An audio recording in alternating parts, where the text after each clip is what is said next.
गोंडपिंपरी तालुक्यात दिनांक 8 जानेवारी 2026 रोजी नानाजी देशमुख कृषी संजीवनी प्रकल्पाअंतर्गत गोंडपिंपरी तालुक्यातील डोंगरगाव मक्ता येथे हरभरा पिकाची शेतीशाळा होस्ट फार्मर सौ अरुणा नथू लसंते यांच्या फिक्स प्लॉटवर यशस्वीपणे पार पडली।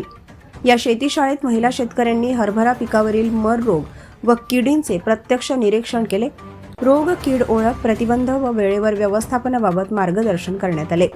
तसेच शेंडे खुडणी व पट्टा पद्धतीने पेरणीचे महत्त्व समजावून सांगत यामुळे शाखीय वाढ होऊन घाट्यांची संख्या वाढते व दाणे वजनदार होतात असे सांगण्यात आले। यावेळी सहाय्यक कृषी अधिकारी RD निकोडे यांनी महाविस्तार AI ॲप अंतर्गत अर्ज प्रक्रिया सुरू असल्याची माहिती दिली। ही शेतीशाळा तालुका कृषी अधिकारी SG पानसरे व मंडळ कृषी अधिकारी KM टोंगलवार यांच्या मार्गदर्शनाखाली पार पडली।